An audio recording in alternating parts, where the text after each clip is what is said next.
أعوذ بالله من الشيطان الرجيم. بسم الله الرحمن الرحيم. إن الحمد لله نستعينه ونستغفره ونعوذ بالله من شرور أنفسنا ومن سيئات أعمالنا. من يهد الله فلا مضل له ومن يضلل فلا هادي له. نشهد أن لا إله إلا الله ونشهد أن محمدا عبده ورسوله. ثم بعد السلام عليكم ورحمة الله وبركاته. Allah Teala Kur'an-ı Kerim'de ayet: "Afa hasibtum annama halaqnakum abasan ve annakum ilayna la turcaun." Siler Allah Teala silerdi jönele jaratıp koydu. Hiç bir maksatsız ele jaratıp koydu. Jana siler Allah Teala'ga kaytpayбыз dep oyloyсуңарбы dedi adam zatına. Бүгүнкү күндө баардыгыбыз жашап жатабыз. Алхамдулилlah, Allah Teala баардык жакшылыктарын, неаматтарын берип атат. Бирок ошол эле мезгилде биз негизги бул дүйнөгө келген максатыбызды унутуп атабыз да. Аллах Таала айтты: "Ва ма халактул джинна вал инса илля лиябудун." Мен жиндерди жана адамдарды өзүмө ибадат кылыш үчүн жараттым деди. Аллах Таала бул дүйнөгө адам баласын, адам атабызды сыноо үчүн жөнөткөндө, ал адам атаны сыноо үчүн жөнөткөн болсо, бул дүйнөгө келип алып биз андан түбөлүктүүлүктү, бактылуулукту издеп дүйнөнүн артынан кууп жүрө берет экенбиз. Тилекке каршы баардыгыбыз эметпей. Адамда дейт Аллах Таала Куранда дагы башка аятты айтты: "Аллази ахсана кулла шайин халqa." Ар бир нерсени Аллах Таала аябай сонун кылып жаратат деди. Ар бир нерсени Аллах Таала сонун кылып жаратат. "Ва бадa'al халqal insani min tin." Адамды топрактан, нымдуу топрактан жаратты деди. "Ва нафаqa fihi min ruhihi." Жана ага адамдын ичине деди өзүнүн рухунан үйлөдү Аллах Таала деди. Эми адамдын түзүлүшүгө ушул аятка карап көрө турган болсок, адамдын түзүлүшү эки нерседен турат. Биринчиси дене жана рух. Денени Аллах Таала эмнеден жараттым деп атат? Топрактан жараттым деп атат. Денеге топракта өскөн нерселер витамин болот экен, азык болот. Алма, картошка жана башка нерселер топракта эмне өскөн болсо, бул денеге азык болот экен.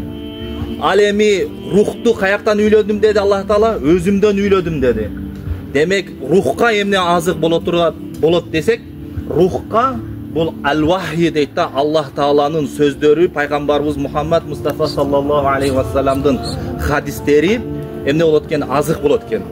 Бүгүнкү күндө биз жалаң эле денебизге карайбыз. Балдарды чоңойткондо баардыгыбыз денебизге карайбыз. Устазыбыз ушул аяттын тафсирин айтып берип жатып, адамдар дейт, адамдын ичинде эки түрдүү рух болот экен. Рухул инсани, рухул хайвани деп коет экен. Айвандын руху, анан адамдын руху деп экиге бөлүнөт экен. Эгерде биз мисалы үчүн торпок туулса, не кылабыз? Ага жалаң жемини беребиз, сууну беребиз, чөбүнү беребиз, жалаң чоңойтобуз, денесиге көңүл бурабыз да, себеби анда рух жок. Ал айван.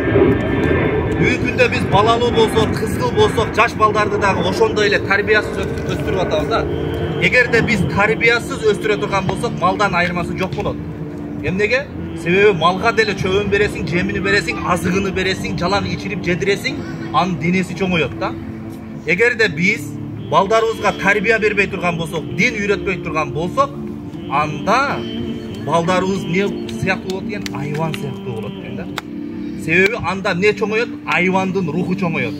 Эртең мыкачы, залым болот, мээримсиз болот, агрессивный болот. Эмнеге? Себеби биз жаш кезинде анын рухуна маани берген эмеспиз.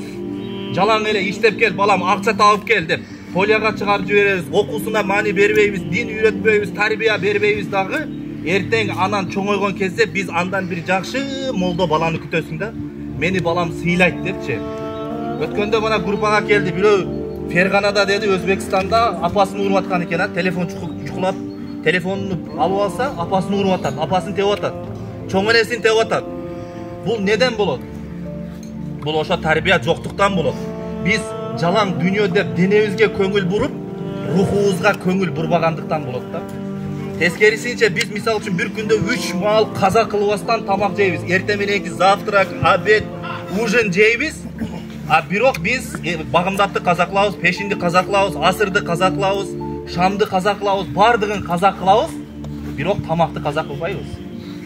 Адамдын денеси 3 жолу тамактанабыз, 3 жолу тамактанабыз, 5 жолу намаз окуйбуз. Неге? Себеби рух маанилүүрөөк, денеге караганда рух маанилүүрөөк. Эгерде мисал үчүн биз обед жебей турган болсок, не кылабыз? Денебиз алсырап калат. Бас десе да баспай калат. Баскын келбей калат. Неге? Дененин запасы түгөндү. Биз канчадан бери намаз окубайбыз, Алланы эстебейбиз, биздин рухубуздун запасы түгөнүп калган. Красный, кызыл күйүп калган көп адамдардыкы. Эртең бир хадис уга турган болсо, Куран чыгышы менен уккусу келбейт. Музыка уккусу келет, Куран уккусу келбейт. Неге? Рух пустой да, эчтеке жок. Аны башка нерселер менен толтуруп алган. Ошон үчүн балдарыбыздын тарбиясыга, өзүбүздүн рухубузга, ибадатка көңүл бурушубуз керек да. Бүгүнкү күндө адамдар дүйнөгө аябай ушундай кеттик. Дүйнөдө жарышып атабыз да. Бирок хадисте айтылгандар чын. Мисал үчүн эки нерсе үчүн жашайбыз. Машина, үй. Машина, үй. Мына марканы айда бүттүң, кийинки марканы алыш керек. Намаз окубайсыңбы десе, кое тур, мен машина алып алайын, андан кийин намаз окуйм дейт. Мешитке барганга бир машина берсе Аллах Таала бизге айткан жок, эй пендем, эгерде сен ибадат кылбай турган болсоң, мен сага воздух бербейм дей турган болсо, эмне болот анда? Эгерде светтин акчасын төлөбөй турган болсо, не кылат? Дароо келип туруп сунуңду кыркып, үчөчүңдөн өчүрүп коет. Аллах Таала биз намаз окубасак дагы, Аллах Таала эмне кылып атат? Бардыгын берип атат, сага сууну берип атат, жашоону берип атат. Аллах Таала ушундай мээримдүү зат экен да. Аллах Таала ушунчалык жакшылык берип аткандан кийин чекебизди дайыма саждага коюп Аллага шүгүр кылышыбыз керек да. Анан жаштардын могу жакта мисал үчүн мен теңтуштарым отурат, эмелер отурат. Жаштардын тарбиясыга көңүл бурушубуз керек. Ал жакта бир четиракта элек.